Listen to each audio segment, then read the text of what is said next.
যে 3টা ভূমিকম্প এখনো আসা বাকি আছে। নবীজি বলেছেন একটা পৃথিবীর পূর্ব দিকে হবে। পূর্ব দিক কোন দিক? এই যে Indonesia, Malaysia, Bangladesh, Pakistan, Myanmar, আপনার শ্রীলঙ্কা, এই পুরো কন্টিনেন্ট পূর্ব দিক, পৃথিবীর পূর্ব দিক। কোন কান্ট্রি এটা তো বলা হয় নাই, পূর্ব দিক বলা হয়েছে। এবং এখানে ভূমিকম্প বলা হচ্ছে না, বলা হচ্ছে ভূমি ধসে যাবে, মানে পুরো ভূমিটা নিচে চলে যাবে। এখন যারা এগুলো নিয়ে গবেষণা করেন তারাও কিন্তু সেম কথাই বলছেন, খেয়াল করে দেখেন। তারা হয়তো বিজ্ঞান দিয়ে ব্যাখ্যা করছেন, কিন্তু হাদিসে কিন্তু এটা বলা আছে। আরেকটা হচ্ছে পৃথিবীর পশ্চিম দিকে। আর পশ্চিম দিকে কেন হবে জানেন? সমকামিতার কারণে, সুদের কারণে, জেনার কারণে, পর্নোগ্রাফির কারণে, এবং সারা বিশ্বকে তারা যে জুলুমটা করছে, এই জুলুমের প্রতিফল হিসেবে আল্লাহ পাক ধসিয়ে দিবে। এর কোনো অস্তিত্বই থাকবে না। এখন মনে হচ্ছে না যে পুরো সারা ওয়ার্ল্ডকে রুল করছে, অস্তিত্বই থাকবে না, ভূমিধস। আরেকটা হচ্ছে পৃথিবীর মাঝখানে। মাঝখানে কারা আছে বলেন? মাঝখানে আমাদের আমিরুল মুমিনিনরা আছে এখন, নাকি? যারা গান বাজনাকে উন্মুক্ত করে দিচ্ছে, যারা পর্দার শিথিলতা নিয়ে আসছে, হ্যাঁ, যারা ইসরায়েলের সাথে আতাত করছে, এরা আছে, আমিরুল মুমিনিনরা আছে। তো সেখানেও একটা ফিতনা অপেক্ষা করছে, অপেক্ষা করতে থাকেন। তো এই কথাটা বলতে গিয়ে আমি এখানে এসেছি। পৃথিবীতে কিন্তু এখনো 3টা বড় বড় ভূমিকম্প বাকি আছে। আর সর্বশেষ আলামত হচ্ছে ইয়েমেন থেকে একটা আগুন বের হবে, বিশাল আগুন। এই আগুনটা মানব জাতিকে হাসরের মাঠের দিকে তাড়িয়ে নিয়ে যাবে। এই 10টা আলামত না আসা পর্যন্ত কিয়ামত হবে না।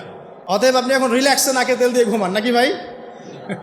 এই 10টা আলামত না আসা পর্যন্ত কিয়ামত হচ্ছে না। তবে এই 10টা আলামত আসার পটভূমি কিন্তু তৈরি হয়ে যাচ্ছে, এটা আমাদের খেয়াল করতে হবে। আচ্ছা আসেন, এই যে শুআয়ব আলাইহিস সালামের কওমকে যে ভূমিকম্প দিয়ে ধ্বংস করা হলো, এই ভূমিকম্প কখন আসে?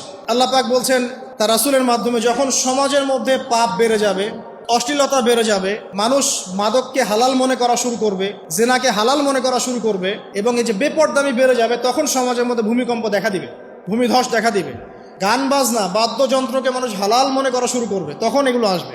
তো এগুলো কি আসার বাকি আছে? এখন কি মনে হচ্ছে? আল্লাহ পাক আমাদেরকে হেফাজত করুন, আমিন।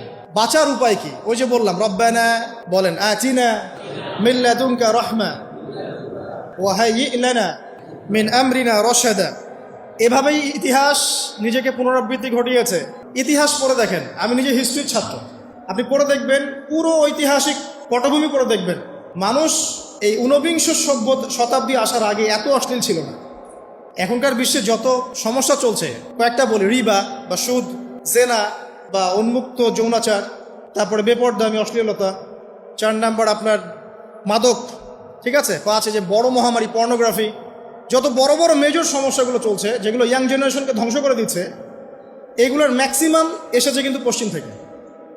খেয়াল করে দেখবেন, এগুলো কিন্তু বাংলাদেশ থেকে আসে নাই, আসছে ভারত থেকে আসছে, পাকিস্তান থেকে আসছে, সাবকন্টিনেন্ট থেকে আসে নাই। এগুলো দেখবেন একটা নির্দিষ্ট জায়গা থেকে আসছে। তো এই কারণেই আমাদের সতর্ক দৃষ্টি রাখতে হবে যে বস্তুবাদী উন্নয়ন সব কিছু নয়। হ্যাঁ, আমরা জিডিপি বাড়ালাম, ইন্ডাস্ট্রিজ গড়লাম, মঙ্গলে চলে গেলাম, চাঁদে গেলাম, ওকে ফাইন, এগুলোর কেউ বিরোধিতা করবে না, এটা ভালো, ন্যাশনকে এগিয়ে নিতে হবে, এটাই এডুকেট তারা নয়, এবং এডুকেটেই করতে হবে, কিন্তু নৈতিকতার বিসর্জন দিয়ে নয়।